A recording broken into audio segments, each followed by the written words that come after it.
May 1944, the outskirts of Caen, France. The fields ripple under a low wind, the wheat just high enough to hide a man crouching. In the distance, the heavy clatter of treads shakes the ground. A Tiger I tank rolls past a burned farmhouse, its grey armour smeared with soot and mud. Inside the turret, Feldwebel Karl Neumann laughs as he lights a cigarette. "Those Americans and their toys," he mutters, exhaling smoke through his nose. "They think a pipe with a rocket can stop this." His loader, Dieter Brandt, chuckles. "The bazooka I heard one hit a panther last month. Barely scratched the paint." The crew laughs, the sound echoing in the iron belly of the Tiger. They have reason to be confident. For years, German armour has ruled Europe's battlefields from Poland to the steppes of Russia. The Tiger's 88mm cannon can shred a Sherman from 2 kilometers away. Allied infantry might as well be gnats with rifles, but in the hedgerows of Normandy, that confidence is about to rot. Across the channel, in the damp pre-dawn fog of an English training field, U.S., soldiers kneel in a circle around a wooden crate marked M1A1 rocket launcher. Sergeant Bill Carter, 26 years old, from Kansas City, wipes the grease off his hands and looks at the long tubular weapon. It's light, awkward, and faintly ridiculous compared to the German tanks he's seen in briefing photos. This, he says, is supposed to stop a Tiger. A corporal grins. "Well, sir, we'll find out soon enough." Carter hefts the tube, aiming it at a derelict half-track positioned 50 yards away.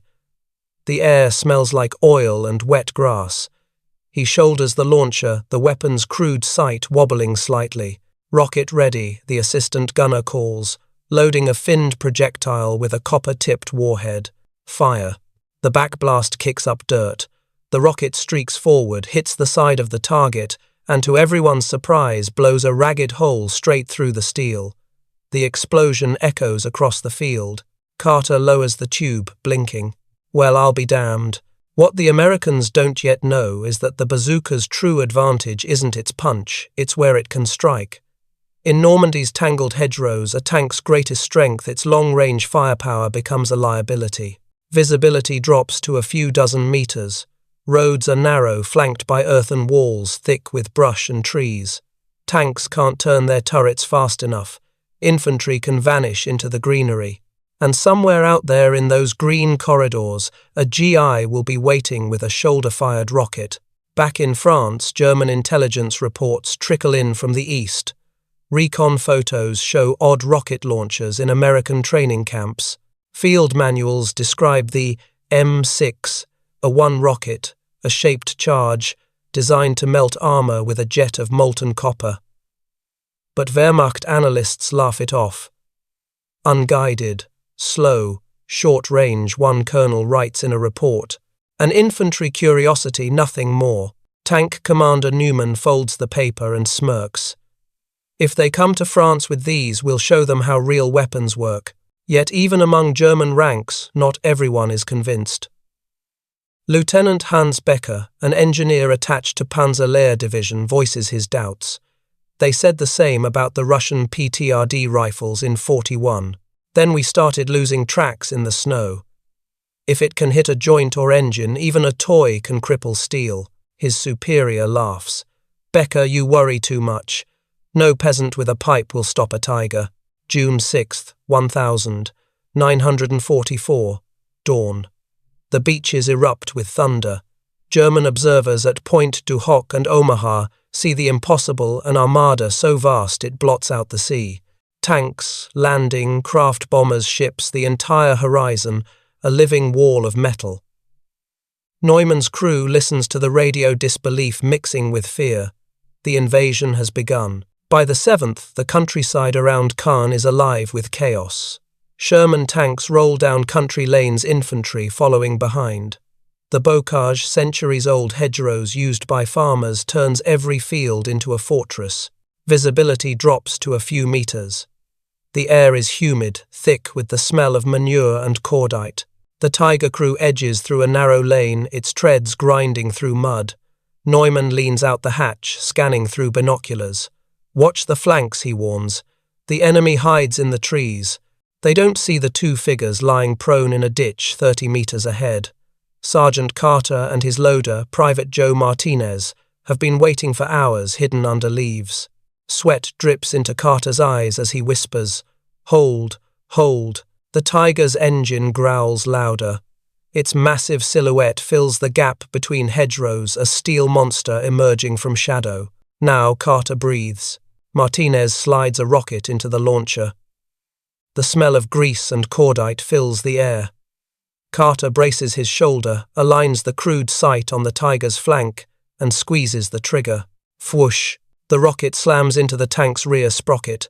There's a sharp clang, then smoke. The Tiger jerks violently, one track spinning uselessly. Inside, Neumann swears as the tank lurches sideways. Track hit Scheisse, it's jammed. Carter fires again. The second rocket punches through the engine cover, and a burst of flame erupts from the rear grille. The Tiger crew bails out, coughing through smoke pistols drawn. American rifles open up. Within seconds, the pride of the Panzerwaffe is a smoking ruin. That night, the Germans comb through reports from the front. Infantry ambush, short-range rocket fire, tanks disabled. At first, commanders assume it's artillery or mines, but more reports arrive, dozens of them. Panthers, Stugs, and Tigers are being knocked out not by other tanks but by lone soldiers hiding in hedgerows. Oberst Heinrich Becker, now stationed near Villas Bocage, reads one after another. Close assault weapons, handheld, must investigate. The following morning, he arrives at a wrecked Panther. Its side armor is punctured by a clean round hole about 2 inches wide, no shell fragments, no high explosive pattern, just a molten entry point. Shaped charge, Becker mutters. From something small. A corporal nods. Witnesses say it was a tube shoulder-fired. The Americans call it a bazooka. Becker crouches, running his finger along the blackened edge of the hole. The armor had melted like wax. "Tell headquarters," he says quietly. The toys aren't toys anymore. By mid-June, the Wehrmacht begins adapting. Tank crews weld Schürzen thin skirt armor along their hulls to deflect shaped charge blasts. Infantry escorts are doubled. New orders forbid tanks from advancing without infantry screens, but the terrain favors the ambushers. Every hedgerow is a potential trap, every bend a kill zone. In the town of Saint-Lô, Neumann's unit tries again. His new Tiger has skirt plates welded on both sides. "Try hitting me now," he mutters. But the GIs have learned too. They wait for tanks to pass, then fire at the rear, the exhaust vents, the exposed suspension. Each day another report: Tiger disabled, Panther abandoned, crew missing. The laughter that once echoed in the turrets of German armor begins to fade. June 12, 1944, near Saint-Lô, Normandy. The rain comes down in thin sheets, hissing against the hedgerows. The ground smells of mud and gunpowder. A column of Shermans pushes cautiously down a narrow lane bordered by earthen embankments and tangled brush. The men call it the Green Hell. Visibility, maybe 20 yards at best. Beyond that, only shadows and nerves. Up ahead, Sergeant Bill Carter crouches in the muck beside a bazooka team. His face is streaked with grime, his hands trembling from both adrenaline and cold. He whispers, "Keep your heads down. Those krauts could be anywhere."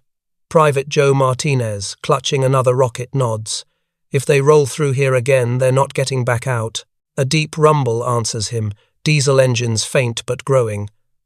Carter looks up, heart pounding. Through the rain and foliage he sees it, a German Panther, the monster of Normandy, its long barrel cutting through the mist like a spear. It moves slowly, cautiously, its commander exposed from the hatch, scanning with binoculars. Carter motions to his team. "Wait till it's close. Too much brush rocket'll deflect." The Panther stops. Its engine idles with a guttural growl.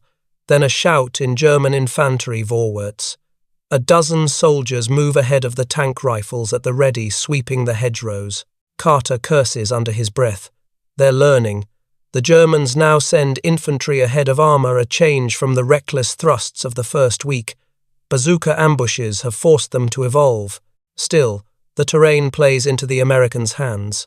The hedgerows muffle sound, distort distance, and turn every lane into a natural choke point. The German infantry moves on, but Carter's squad stays invisible, covered by leaves and rain. The Panther grinds forward its skirts, brushing branches. Now Carter snaps. The bazooka roars a streak of white smoke, a blast and a flash. The rocket hits low, right beneath the Schürzen plate. The shaped charge burns through armor like a welding torch. The Panther jerks to a stop, black smoke billowing from its rear. German soldiers scatter shouting, firing blindly into the brush. Reload Martinez slides another rocket in. The backblast scorches the wet grass behind them. The second shot slams into the side turret. The tank erupts, ammunition cooking off in a burst of flame and steel. The men duck as fragments whistle overhead. When the smoke clears, the Panther is just a silhouette of fire behind the rain. At dawn the next day, in a nearby command post, Oberst Heinrich Becker examines another report on his desk. Losses. Again. The map of Normandy before him is a patchwork of red pins, destroyed vehicles, most within a few kilometers of hedgerow country. He sighs and addresses his adjutant. They're attacking from 10 meters away. 10. No warning, no artillery, no mines. Just a flash and our tanks are finished. The adjutant hesitates. Should we pull back armor? Becker nods slowly. Until we can adapt. The fields are death traps. His mind goes back to 1941 Russia, when German troops mocked the Soviet anti-tank rifles until those crude weapons shattered tracks in the snow. Now it's happening again, only worse. The Americans have something small, mobile and devastating. Meanwhile, at a hedgerow crossroads near Isigny, an American ordnance officer named Captain Frank Farmer watches GIs practice with captured German Panzerfausts. The irony isn't lost on him. These Kraut tubes, he says, same principle as our bazooka-shaped charge point and shoot, but they've got more punch. He kneels beside a destroyed Panzer IV, tapping the melted armor around a hole the size of a fist. You see that cone shape? That's the copper jet. Melts through like butter. A corporal whistles. And that's from one of our rockets, Farmer grins. Yep. Little piece of plumbing pipe just took down a tank that costs $500,000. Word spreads fast. Infantry units begin carrying extra bazookas, 2 or 3 per platoon. Engineers tinker with field modifications, improved batteries, waterproof casings, better optics. In the bocage, innovation is survival. By late June, the Germans are desperate to counter the new threat. They introduce Zimmerit, an anti-magnetic paste coating, hoping it'll disrupt shaped charges. Crews weld even thicker skirts and spare track links onto their hulls. They fire into hedgerows before advancing, trying to flush out ambushers. But the bazooka isn't a static weapon. It moves with the men. In one unit, the 30th Infantry Division soldiers develop a deadly routine: wait in pairs, shoot once, move immediately. A hit isn't always fatal, but it's enough to immobilize.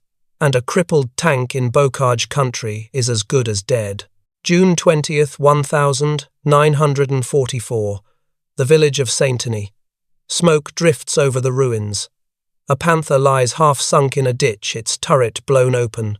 German survivors huddle behind a stone wall, trying to radio for recovery. They hear distant shouts, American voices. Then silence. Suddenly a bazooka roars from across the field. Another Panther goes up in flames. Sergeant Carter and his men crawl through the tall grass, advancing inch by inch. "Keep low," he whispers. "They'll shell the whole damn lane if they spot us." Nearby, another GI team fires a near miss. The rocket explodes against a wall, showering dirt. Martinez loads another round. "Last one." Carter nods. "Make it count." They shift positions, belly crawling through the mud until they can see the tank's rear. Smoke curls from its engine deck. Carter steadies the launcher. "Range 30. Aim high," he murmurs. "Fire." The rocket streaks forward, a perfect shot. The explosion hurls shrapnel through the air. The Panther shudders, then goes still. For a moment there's only rain and the crackle of fire.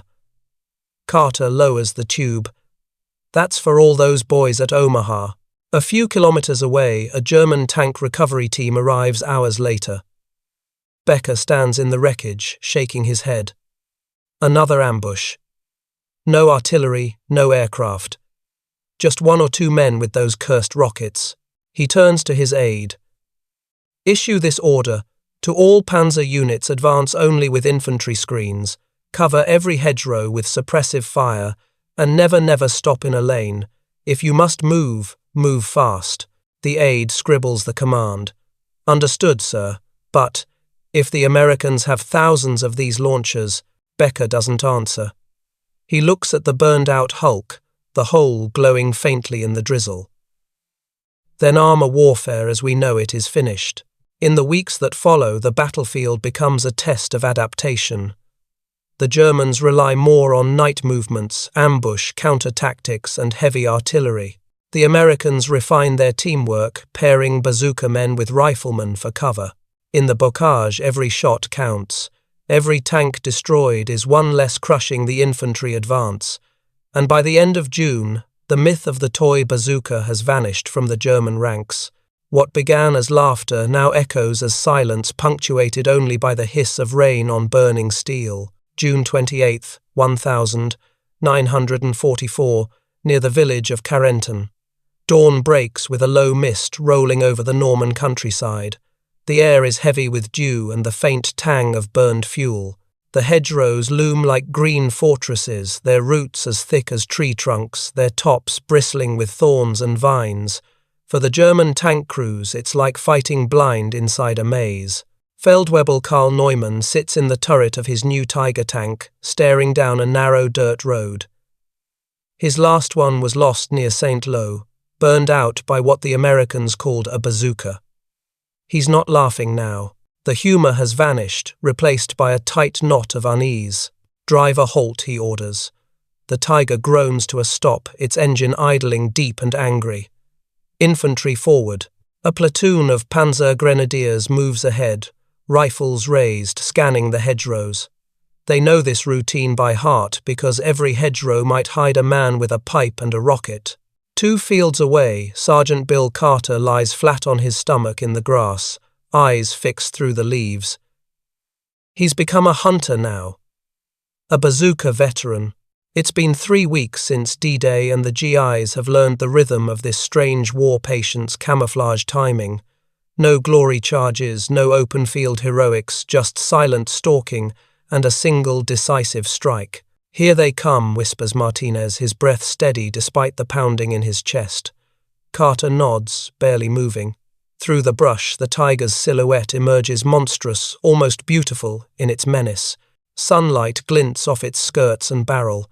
Its escorting infantry fan out ahead, careful now, firing bursts into the hedges. The Americans don't move. They wait until the Germans pass, until the tank's rear armor, the weakest spot, fills Carter's sight. He shoulders the bazooka, feeling the cold metal against his cheek. The field is silent except for the hum of insects and the steady growl of the Tiger's Maybach engine. Carter whispers, "Fire."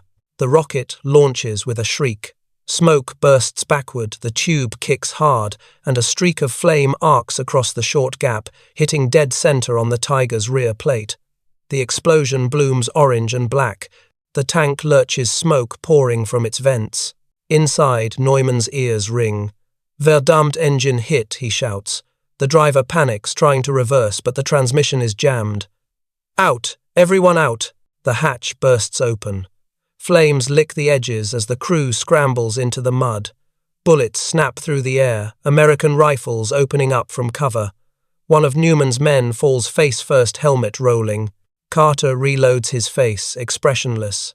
"Finish it." The second rocket slams home. The Tiger erupts, turret lifting slightly as ammo cooks off inside. The explosion echoes through the hedgerows like thunder. That afternoon, Becker inspects the wreck. It's the 5th tank destroyed in his sector that week. His staff stands silently as he kneels beside the hole punched through the armor. The edges are melted, smooth, unmistakable. "Always the same," he mutters.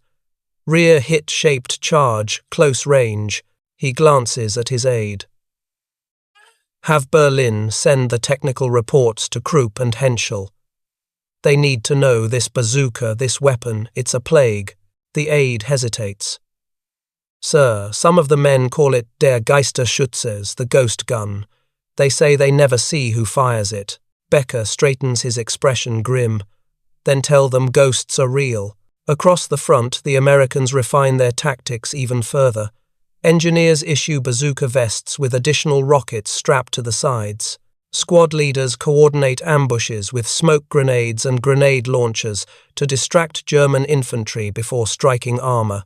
A new version, the M1 Bazooka, begins arriving by air supply, lighter folding, and more reliable in the wet conditions of Normandy. Soldiers whisper about it like a talisman. Carter's unit gets theirs on July 2nd. He hefts it, admiring the improved trigger and longer range. "Looks like they finally listened to us," he says. Martinez grins. "Let's hope the Krauts don't. They won't, at least, not soon enough." Meanwhile, in the German ranks, morale begins to fracture. Tank crews refuse to advance without infantry support. Commanders avoid open lanes. Even the mighty Panther divisions start suffering losses not from direct combat but from immobilization. Tracks blown off, engines burning, tanks abandoned. At night, the hedgerows glow faintly with fire. Wrecked armor lies half submerged in ditches, their hulks becoming landmarks for the next day's battle. In the 352nd Infantry Division, letters from the front describe the new terror. The Americans hide like ghosts. We never see them until the flash. One rocket and the tank is done. No one wants to drive anymore. July 5, 1944. The road to St. Lo. Rain has turned the dirt into rivers of mud. Carter's platoon advances slowly, moving from hedge to hedge. The village is just over the ridge, but German armor blocks the approach. Two Panthers sit hull down at the end of the lane, their cannons sweeping for targets. An American Sherman burns nearby its crew, dead beside the road. The air is thick with smoke and fear. Carter peers through binoculars. "We can't go around. Gotta take them out." He points. "There, that break in the hedge. I can flank right." Martinez frowns. "You'll be exposed." Carter shrugs. "So will they." He crawls through the mud bazooka across his back, sliding through roots and brush. The rain masks his movement. Every few feet he freezes as the Panther's engines rumble. Then he's there behind them. He loads a rocket. The metallic click seems deafening. He takes aim at the nearest Panther's engine deck, breathes, fires. The explosion is perfect. The rear armor caves inward, flames bursting out. The second Panther's turret swings around wildly, firing blind into the hedge. Carter dives, mud splashing over his face. Another rocket, another hit. When the smoke clears, both Panthers are burning. The infantry cheers. For the first time, the Germans pull back in full retreat. That night, sitting by a ruined barn, Carter finally lets himself breathe. His hands shake as he cleans the bazooka. Martinez passes him a canteen. "You good?" Sarge Carter nods, staring into the firelight. "Yeah, just thinking. About how something that looks like a toy ended up saving all of us." He looks down at the weapon, a long metal tube with scratches and scorch marks, and smiles faintly. "Funny, huh? They used to laugh at it." Martinez grins back. "They ain't laughing now." Outside, the sound of distant thunder rolls across the fields, or maybe it's just another tank burning somewhere in the dark. July 10th, 1944, near St. Lo, Normandy. The morning sky is grey and heavy, hanging low over the shattered countryside. Smoke drifts from a dozen burning vehicles, curling lazily through the hedgerows. The distant thud of artillery shakes the air like slow, relentless thunder. The Normandy campaign has become a slugging match, and the bazooka, once a punchline, has become one of the most feared weapons on the field. Sergeant Bill Carter and his squad rest in the ruins of a farmhouse. The floor is covered in straw, the walls pockmarked with bullet holes. He sits with the bazooka resting across his knees, wiping mud from the firing tube. "Never thought I'd see the day," he mutters. Martinez looks up from a tin of cold beans. "What day's that, Sarge?" "The one where a Kansas farm boy with a metal pipe can take down Hitler's best." They share a quiet laugh, the kind that carries exhaustion more than humor. Outside, the rumble of tank treads grows louder again. It never really stops, day or night, a constant reminder that somewhere out there another German crew is trying to claw back the line. In a field command post a few miles away, Oberst Heinrich Becker listens to his latest radio report, jaw tight. "Losses today, 6 Panthers, 3 Tigers," the voice crackles through static. He rubs his eyes, staring at the operations map littered with pins and notes. The pattern is unmistakable. The armor isn't being beaten in open combat, but ambushed, immobilized, and picked apart. He's been watching it unfold for weeks, and there's no denying it now. He turns to his adjutant. "It's the same everywhere. Normandy, Saint-Lô-Caumont. They're waiting in the hedgerows with these damned rockets." "Yes, sir," the adjutant says quietly. "High Command wants a report on countermeasures." Becker sighs. "We've already added skirts, infantry screens, and smoke shells. It's not enough." He leans forward, speaking almost to himself. "We built our empire on armor. But this is different. The battlefield is shrinking. The tanks can't see their enemy anymore." The adjutant hesitates, then says softly, "Perhaps this war belongs to the infantry again." Becker doesn't reply. He only looks out the tent flap at the grey horizon, where smoke from burning tanks mingles with the morning mist. Back at the front, the U.S. 30th Infantry pushes toward Saint-Lô. The ground is a churned nightmare of mud, broken hedges, and wrecked machinery. The air smells of oil and blood. Carter moves from cover to cover, bazooka in hand, his movements automatic, now trained instinct after weeks of fighting. They hear it before they see it, a Panzer IV, its turret slowly scanning the lane ahead. Its commander, cautious but desperate, fires, bursts into the brush, hoping to flush out ambushers. But the Americans are ghosts again, silent, invisible, waiting. Carter crouches, whispering, "Wait for the turn. Just a little more." The tank grinds forward, exposing its flank. Now, the bazooka ignites. The rocket hits under the turret ring, the weak spot every GI now knows by heart.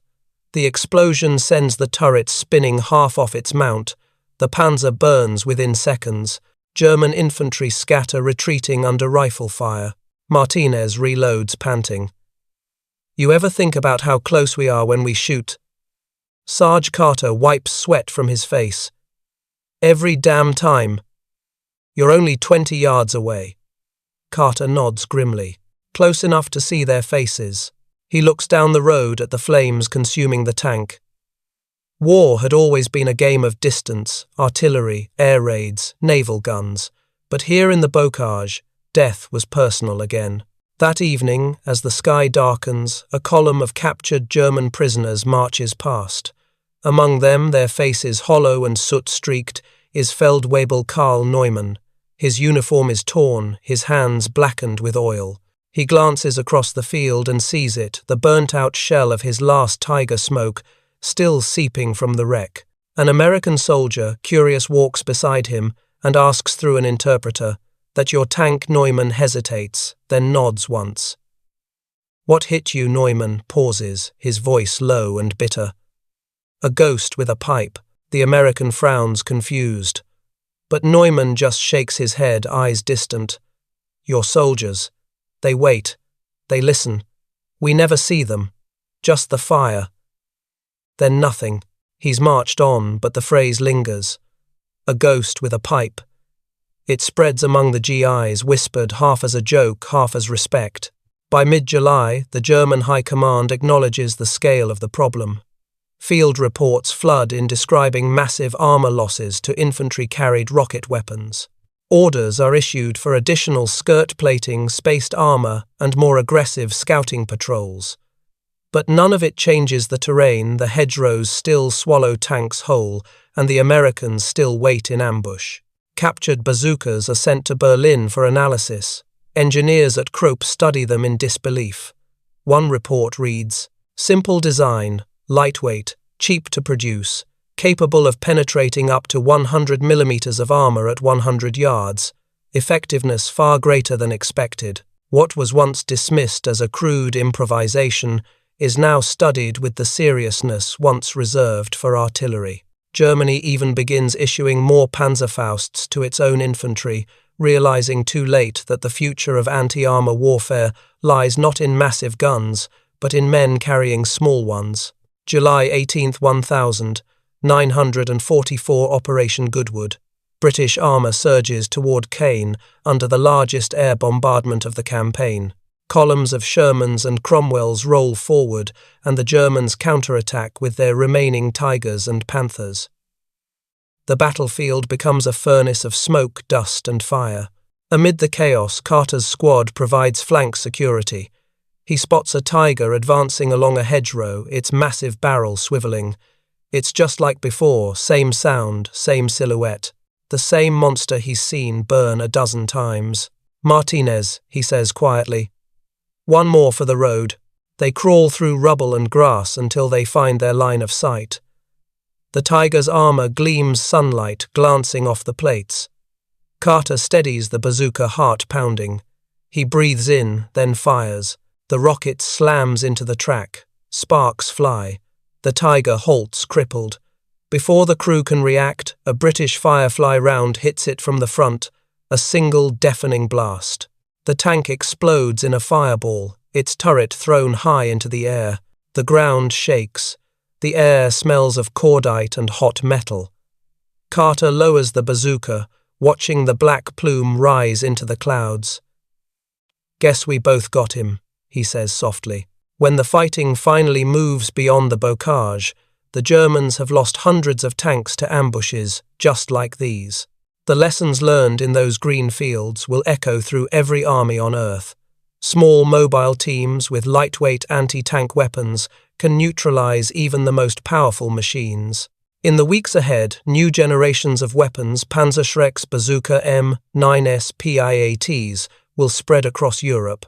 But in Normandy, it was the first M1 Bazooka, and the men who carried it that proved a simple truth: courage and cunning could outmatch steel. As dusk falls over the ruined countryside, Sergeant Carter leans against a shattered stone wall, the bazooka resting beside him. The air is still except for the crackle of distant fires. He exhales slowly, eyes tracing the horizon.